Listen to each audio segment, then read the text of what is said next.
Hey, good morning. Yes, it is. It is Friday, February 14th, the end of the work week for most of you. So, what are we going to be talking about today? We're going to be talking about partnerships and, becoming partners with an existing business or buying out a business and being realistic. So, stay tuned.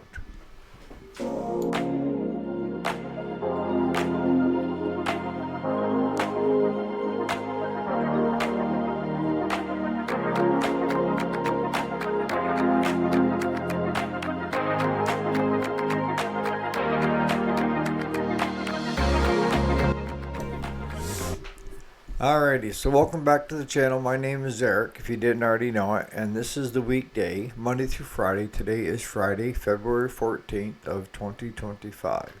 So what are we talking about today? I'm talking about the guy or the gal that sees that there's a business running within the community, and that person is either looking for a partner to help out in the business, or one of the partners wants to sell out and the existing partner doesn't want to buy their share, so they're looking to sell their share to someone in the public. And I'm also talking about going in and buying a pre-existing business that's been there for years and the owner wants to get out. So let's start with buying a pre-existing business. And a lot of things go into that category. Is the building part of the business? Does it go with the business? Inventory. How much is current? How much is scrap metal? Got to be realistic. Financials. Just because the business lost money the last 5 years doesn't mean that it will continue to lose money with different ownership. It may be that the present owner has just kind of given up. They're tired of doing it. They've been doing it for 40 years and they're just winding down, right? For looking for retirement. The problem with that, at least that I've seen, is that most pre-existing businesses, if there's numbers of ways you can buy them out, okay? You can buy them out lock, stock, and barrel. That means everything, including the building, the name, everything. When you do that, you're also buying their liabilities. They may own to, let's say, Sten's Corporation. They may owe 20 grand.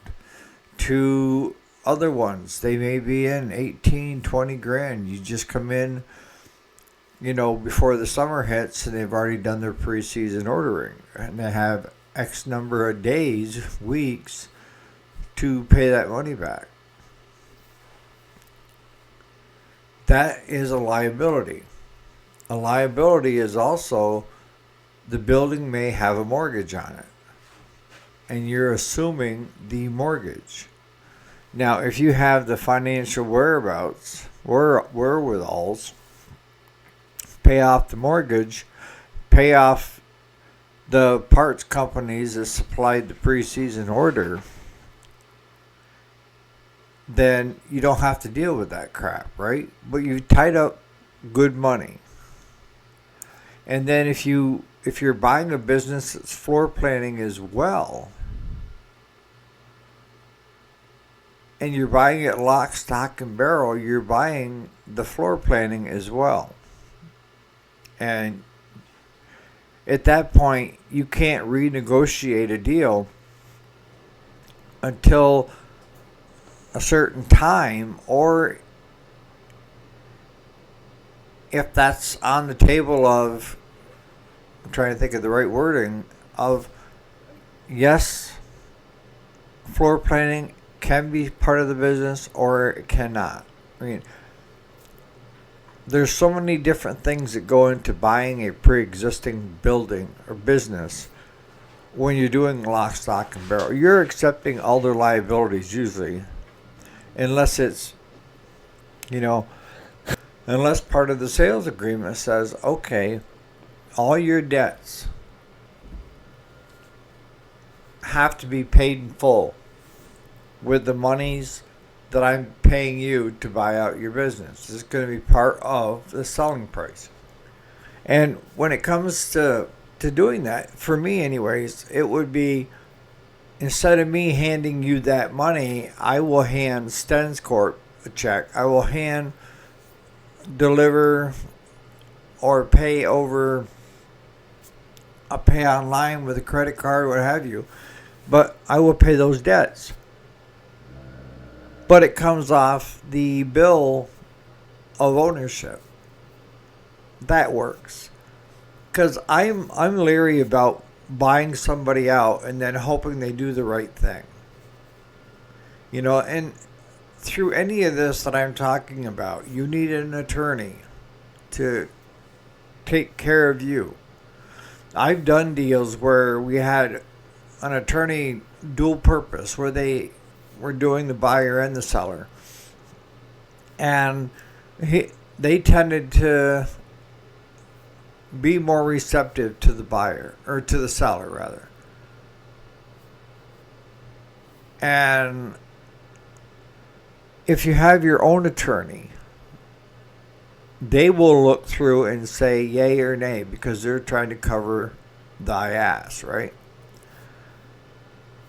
But that's part of, when you're buying lock, stock, and barrel, the issues that can arise is there may be a mortgage on the building, there may be inventory there that have got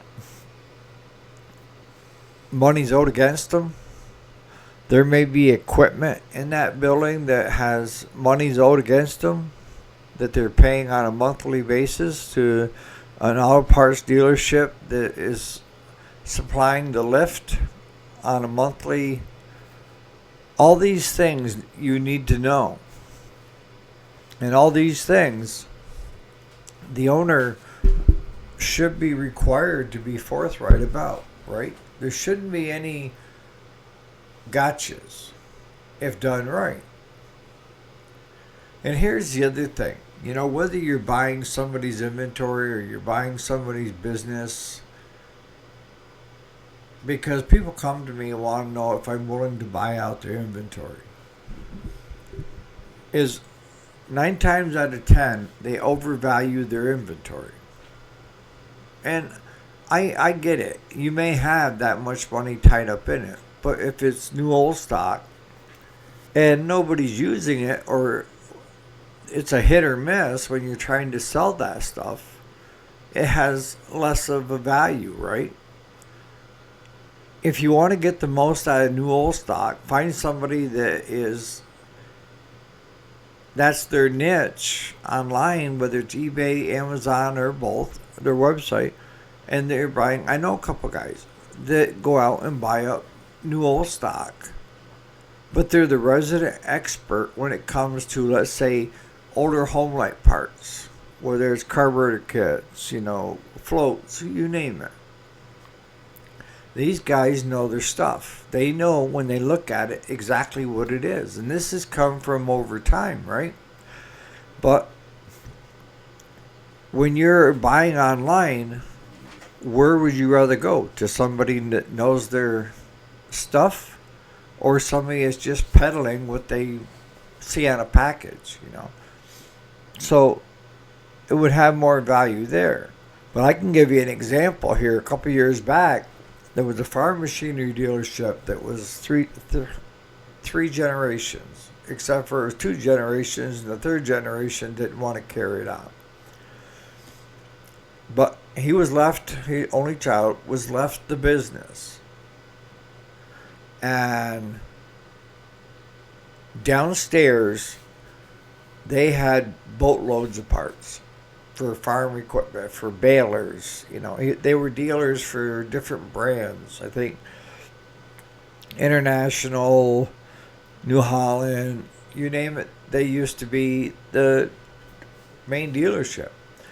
And the father that started the business, the one son that stayed with him, he would go out and do service calls. And he came out one time to help us with the knotters on a baler. And it was great because they come right to the field. He would. And he would do the work, and have the parts right on the truck. But the third generation son didn't want anything to do with running the business, just wanted to cash it out. He was interested in the building because the building was in commercially zoned property and it had an apartment upstairs. But he didn't want the contents. He wanted the contents up front in the showroom because it was all basically by then appliances, TVs, you name it like that, and less to do with farm. What he wanted to sell was all the parts and the parts bins and everything else downstairs in that building, and sell on pallets out back. The problem was he was looking up retail value on this stuff and not what it's worth. I mean, if you're going to sell to another business, because we were selling a lot of inventory, we were listing a lot of inventory, but it was new inventory, not very much new old stock. It was straight up new inventory. We were getting it, and by the end of the year, I wanted it off the shelves. It couldn't stay on the shelves for over a year. It had to have a turnover. If not, discount it, get rid of it, and delete that listing. If it's not going to make us any money, don't list it. And we tended to stay with more higher dollar stuff because there's more risk, yes, but if I can sell one thing and make $300, it's better than selling 300 things and making $1 or $1.50 to me, because time is money. When you're shipping and packing and dropping off at the post office, it's so much nicer to have 15, 20 packages at $100 to $200 cash in your pocket than it is to have 1,000 packages and get the same money. So when this kid approached me, he was looking at selling big stuff, but bigger stuff than what you could ship conventionally. It would have had to have been crated and everything else. And there were a lot of smalls. But when I went and looked at it, I mean, there were layers of dust and everything else on it for it where nobody had touched it for years. I come up with a ballpark figure of right around 200 grand is where I thought that inventory had to be for us to deal with it. That's where it was. Now, the son had something totally different. He was thinking 4 to 5 million. Where he got that 4 to 5 million, I'm not sure, but I just wasn't seeing it. And that's what we end up parting ways, because we just couldn't come to the right terms or the right value of the property, the stock inventory that he had. So when you're doing a buyout or a partnership type thing with a pre-existing business, one of the key things you need to have done is have somebody come in and price what inventory is in stock, the equipment, any debt, and come up with some kind of a number. See, if you're buying a pre-existing business, lock, stock, and barrel, you want somebody to do an appraisal on the building. Banks do it all the time. You want somebody to do an appraisal on the inventory that's there and have that even itself out by what is owed against it. If you have if you have somebody come in and value that inventory at $30,000 and you have $45,000 worth of debt with these other companies, you got a problem because your inventory isn't worth what you owe. And I can tell you from past experience, when someone comes in and does an appraisal, they're not doing a full market value, full retail. They're doing what, if that was a liquidation sale, auction, what have you. So when an appraisal is done, they're on the low side. And if you're a buyer, that's good because they're protecting you. If you're the seller, not so much because you're trying to get as much out of that inventory as possible. But everything has to be above board, I guess is what I'm saying. Is if you're buying a business, lock, stock, and barrel, you need to know what the property's worth, if that's part of it, and what's owed.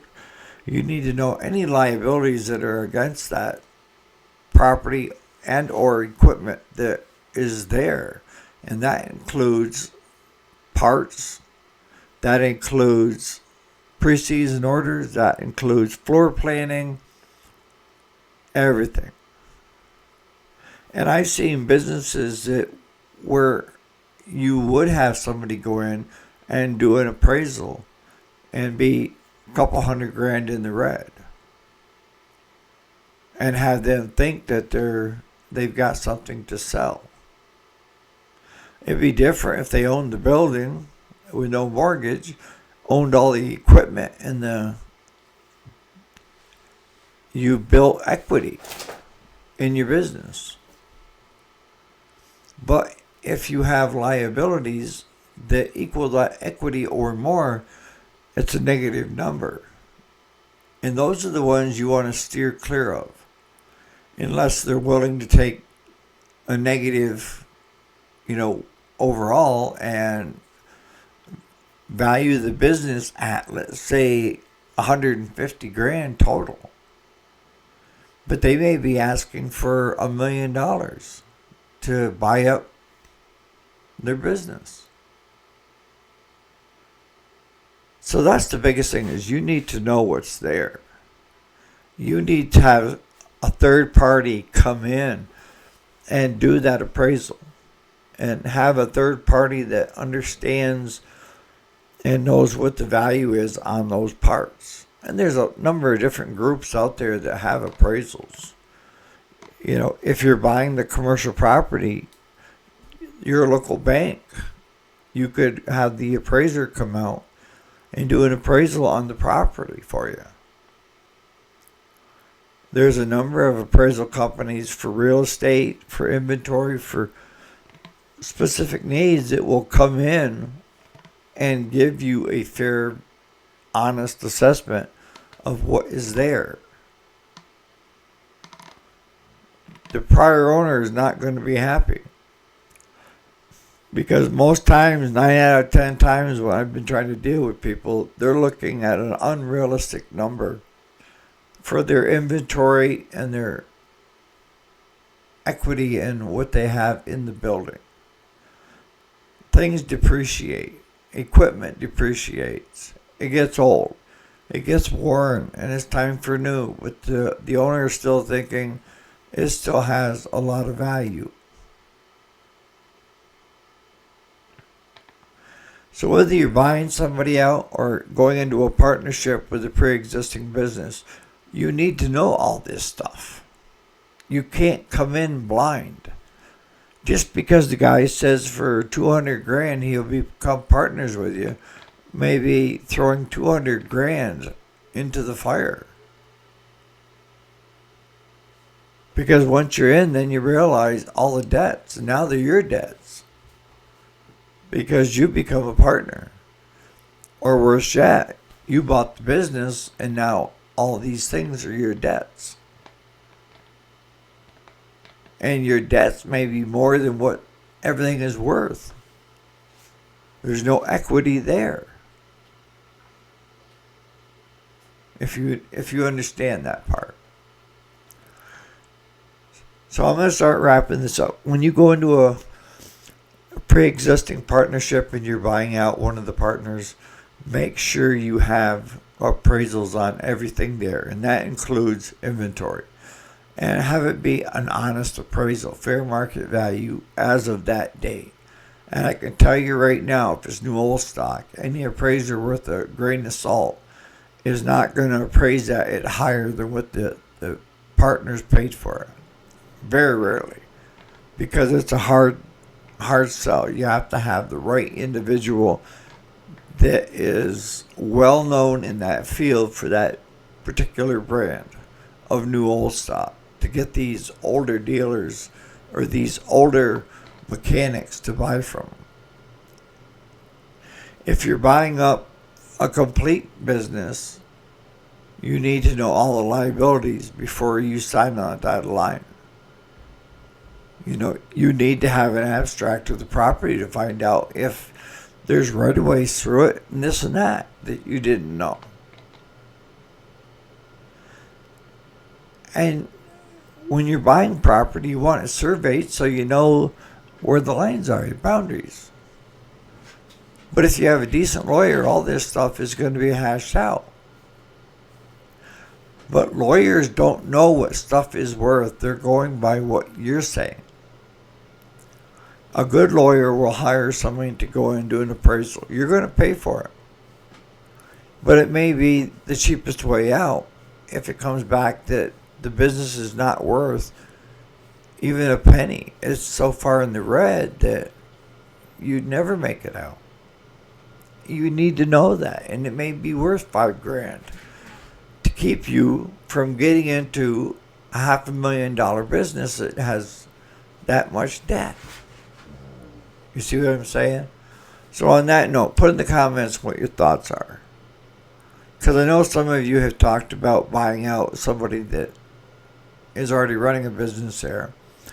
And a couple of you have talked to me about becoming partners with someone that's been doing it for years. That from the outside looks good. But again, you still have to have appraisals done. So on that note, you guys have a great Friday. We'll see you here bright and early tomorrow morning. I'm sure I'll have some kind of a video out. But I'd like to have your thoughts on that. Because I've seen so many people go in with blinders on and lose their ass. Because they weren't well prepared and they didn't know what they needed to know. You guys have a great Friday.